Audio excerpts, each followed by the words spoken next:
Hi, everyone. My name is Professor Blythe George. I'm an assistant professor in sociology. I'm so sorry I can't be there in person today. I'm very excited to know that you guys are learning about health disparities in tribal communities, and I would be there in person if I weren't currently in the field. Today, I'm actually on my way back from the Rolling Loud Festival in Los Angeles. I'm studying music festivals, and liminal spaces. So, wish me luck. I'm hoping I've had a good time and gotten some good data by the time you're seeing this. Just briefly, to introduce myself, uh, like I said, I'm a professor on campus. I am a member of the Yurok Tribe, which is the largest tribe in the state of California. We are about 6,000 members, and we are located about 6 to 7 hours north of here along the Klamath River. I grew up off reservation, as most tribal members do, in our South District, McKinleyville, California. I am a proud graduate of Dartmouth College.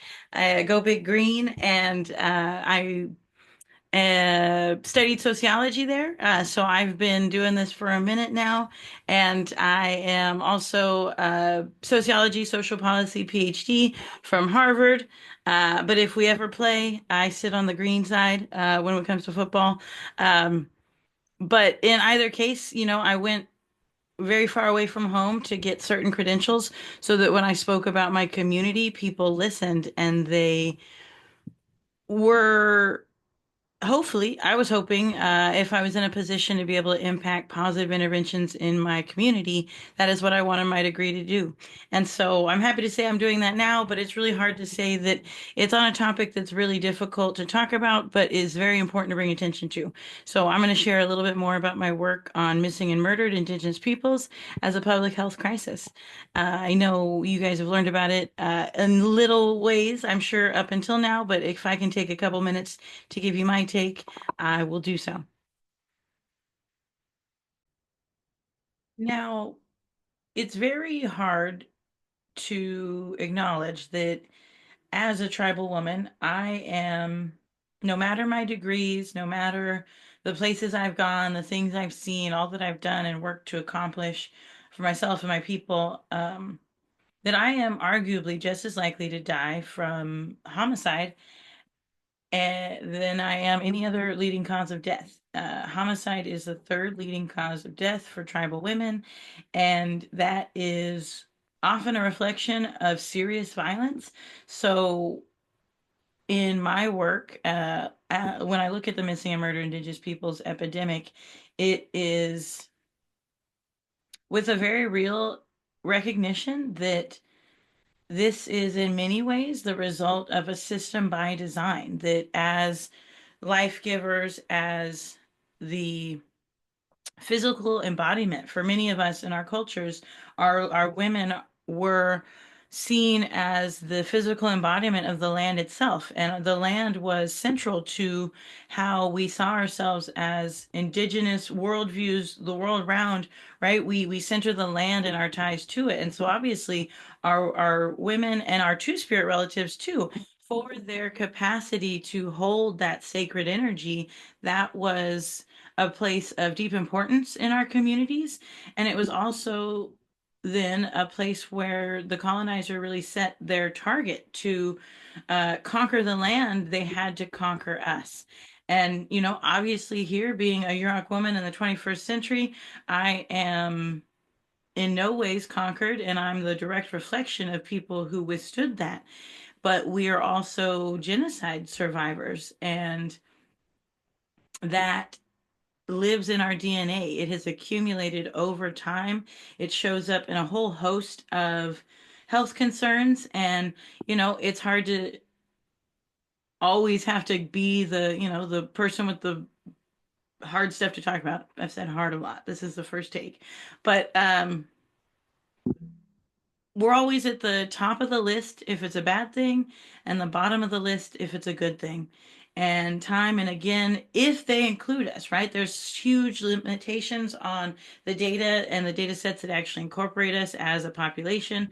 But we do know in the instances where we do track data that we are disproportionately experiencing violence across the life course, and our women are especially taking the brunt of this, even though we know that our male-bodied relatives are also severely impacted by violence. And actually, when it comes to our interactions with law enforcement, it is a double bind of sorts that our men are the most likely to be killed by police, while their partners, their loved ones, are also the least likely to ever have any justice if harm comes to them.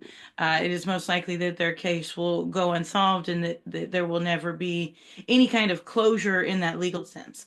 Uh, in my own work, have really been called to answer a question that I read in a book, Thomas Buckley's Standing Ground, about Yurok spirituality, where an elder had kind of sat through this whole presentation about demographics on our tribe.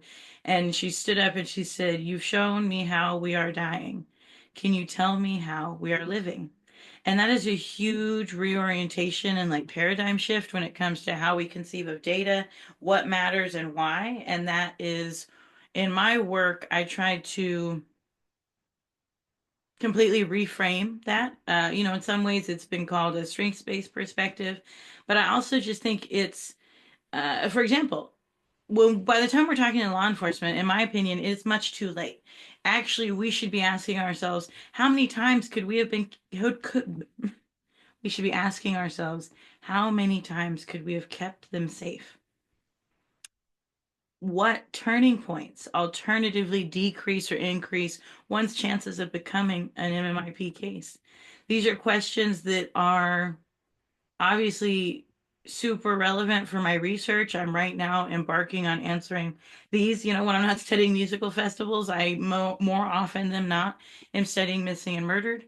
Um, can't blame me for wanting to go to study a festival, right? Um, but there is an expectation that law enforcement and criminal justice will intervene in a process that actually starts well before then. And I have lost loved ones to this epidemic. Someone I looked up to my whole life was taken from us in October 2021. She's still missing. Emmilee Risling, her name, it has been heard the world round, as far away as France. They wrote an article in the French magazine Society about her disappearance. And to know that a woman I've looked up to since I was a high school student, pictures of that Blythe on the wall in this room here. Um, she was deeply loved, deeply protected. There was no one who knew more about our ceremonies, who walked with more love and relatives in every direction, and even she wasn't safe. And so for me, I can't help but see myself and women I've loved in the data, because that's actually a factual statement. And that's the case with much of this in Indian country. Many of the people on the front lines are very rarely one or two people removed from an active case. And I think in some ways that is really the weight of healing generations, of being targeted as a life giver, that you are tasked simultaneously with keeping yourself safe because you know you are targeted, but then and hunted almost. But hopefully you're not sacrificing life in the moment. And that's a talk for another day. I really welcome, if you want to talk about this more when it comes to the things that we sacrifice thinking it will keep us safe, but then in all actuality, it might just be limiting our ability to be in the present, and like to think of all the things that we sacrifice as tribal people, to think that we don't just get to live and be happy because we're always worried about being hurt. That's a heavy burden. And so in my work, I try to temper what I know personally with what I'm learning, but it's also hugely relevant, experiential knowledge. And so I was hoping to kind of give you guys a primer on the subject that's really too much to cover in just a couple minutes, but this is what I'd want you to know if I had just a few minutes. Uh, Please never stop the conversation with how we're dying, though, and to think of us as living, to think of us as vibrant people who have access to actually deep lessons and arguably, I think, the knowledge that will save all of us on a global sense. But we're sick, and we have been for a long time, and the missing and murdered epidemic is a very real public public health reflection of that accumulation. But we don't just inherit the trauma, we inherit the strength, the resilience, and the teachings that come with our lineage. And so as a Yurok woman, I'm just very proud to be in this position to share this info with you. And thank you again for the chance to pop in, and I hope you guys have an awesome rest of lecture. Bye.